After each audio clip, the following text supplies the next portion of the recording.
E aí, Zoeiro, tudo bem com você?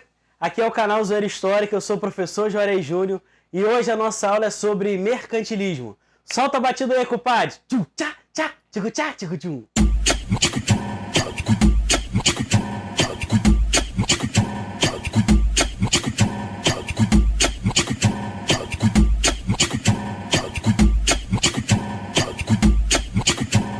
Antes da gente conceituar o mercantilismo em si, é preciso a gente adotar o mesmo procedimento que eu fiz com vocês na nossa aula sobre absolutismo. Para a gente falar sobre mercantilismo, é interessante a gente fazer duas perguntas, ou seja, onde ele aconteceu e quando ele aconteceu, ou seja, um recorte temporal e um recorte espacial. E nesse sentido, o mercantilismo é um fenômeno econômico que acontece nos Estados nacionais europeus, Estados nacionais esses baseados na lógica do absolutismo. E aqui uma observação, você já viu o nosso vídeo sobre absolutismo e se você não viu, daqui a pouco você veja. Eu estou deixando aqui o link aqui em cima para você ver o nosso vídeo sobre absolutismo. Por quê? Porque o mercantilismo é a política econômica de um Estado nacional absolutista. Então, espacialmente, o mercantilismo é um fenômeno europeu, da Europa Ocidental, com seus principais representantes, Portugal e Espanha, ou seja, os países ibéricos, França e Inglaterra. E o nosso recorte temporal, a gente tem os séculos XVI e XVII no auge das ideias mercantilistas e no século XVIII a decadência das ideias mercantilistas, principalmente quando tem o surgimento das ideias iluministas que vão questionar essas lógicas mercantilistas da intervenção do Estado na economia. Então, no primeiro cenário importante dentro do mercantilismo, a gente tem um Estado interventor na economia, ou seja, esse Estado ele vai pensar na sua intervenção dando monopólios e privilégios a alguns grupos, ou seja, quem se aproxima do rei consegue ter privilégios econômicos. E o mercantilismo está inserido dentro da lógica da transição do feudalismo para o capitalismo, o chamado capitalismo comercial, que é a primeira fase do capitalismo que se forma a partir da expansão marítima. O mercantilismo tem 4 grandes características e aqui eu vou detalhar uma por uma com vocês. A primeira característica do mercantilismo é a chamada balança comercial favorável.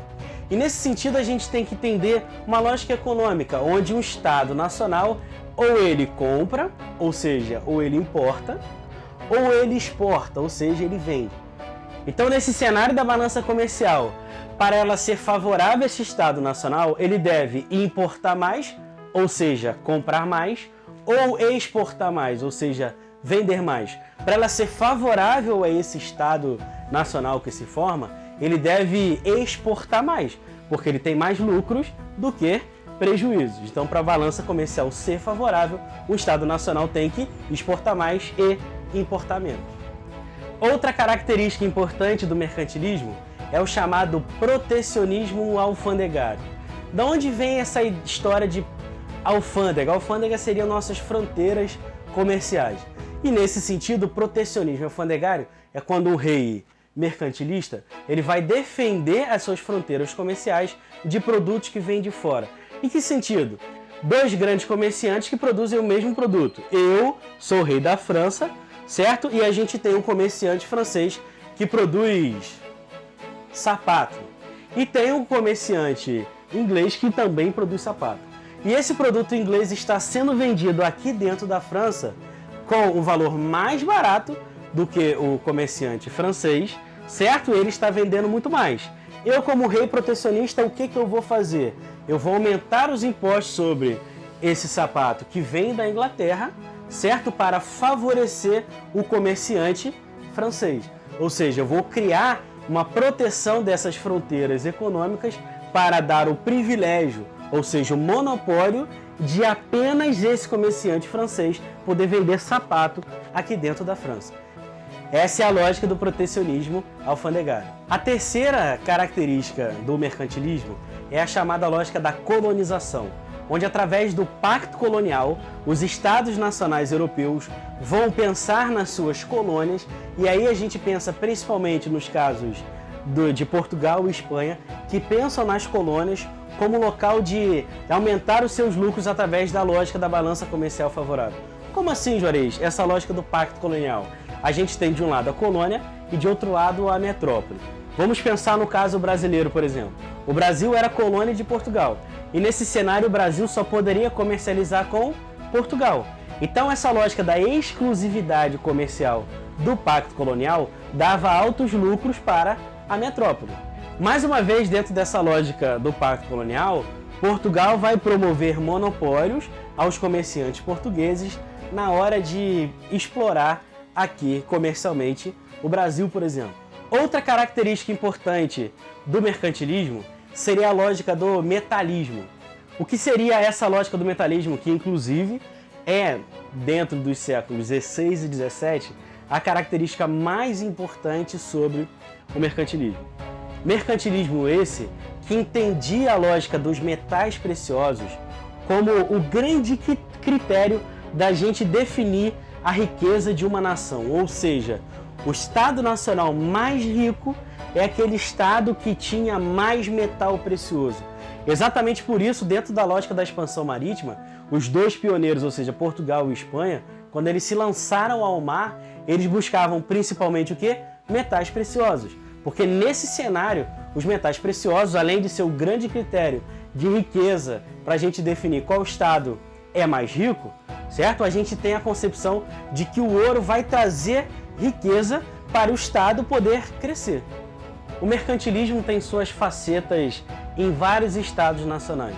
E o exemplo específico que eu queria trazer para vocês, para a gente refletir, é o mercantilismo em Portugal. Para ser mais específico, no reinado do Dom José I, que tem no seu primeiro-ministro o famoso Marquês de Pombal.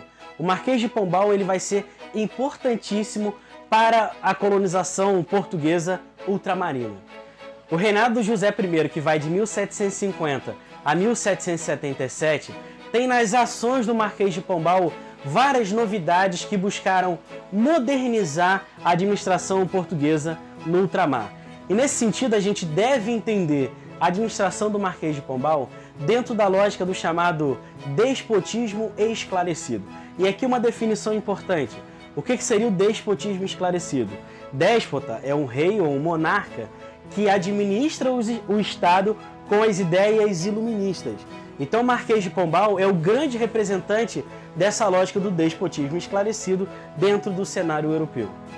E esse Marquês de Pombal vai trazer várias novidades que vão impactar principalmente o Brasil e para a gente aqui do Rio de Janeiro de uma maneira muito importante. Então, nesse sentido, para reestruturar a economia portuguesa, o Marquês de Pombal vai criar, por exemplo, companhias de comércio que tinham como objetivo criar monopólios comerciais aqui, por exemplo, no Brasil. O Marquês de Pombal vai aumentar a fiscalização para evitar a sonegação de impostos, principalmente na região mineradora, porque existia muito contrabando e muita sonegação de impostos na região de Minas Gerais. O Marquês de Pombal, por exemplo, e nessa seria a grande ordem do Marquês de Pombal mais impactante, foi quando ele expulsou os jesuítas de todo o Império Português.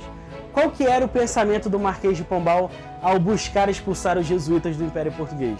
Dois objetivos. Primeiro, ele pensava que a Igreja Católica tinha muita força na administração de Portugal e para modernizar essa administração portuguesa era fundamental expulsar os jesuítas, porque na cabeça dele os jesuítas eram um atraso também econômico, porque muitas vezes esses jesuítas perseguiam alguns cristãos novos que faziam a economia colonial crescer. Então esse cristão novo, por exemplo, que algumas vezes mantinham suas práticas judaicas, mas por outro lado, eles faziam várias colônias portuguesas crescerem, o que acontecia com esses cristãos novos? Eles eram denunciados à Inquisição pelos jesuítas. E isso fazia com que várias áreas do Império Português ficasse prejudicado economicamente. Então na cabeça do Marquês de Pombal era fundamental expulsar esses jesuítas, além da questão da autorização da utilização dos índios como trabalho forçado, ou trabalho compulsório, porque os jesuítas queriam catequizar os índios. e os índios não poderiam ser obrigados a trabalhar. E o Marquês de Pombal dá essa autorização. A última mudança importante do Marquês de Pombal vai ser quando, em 1763, ele vai mudar a capital do reino.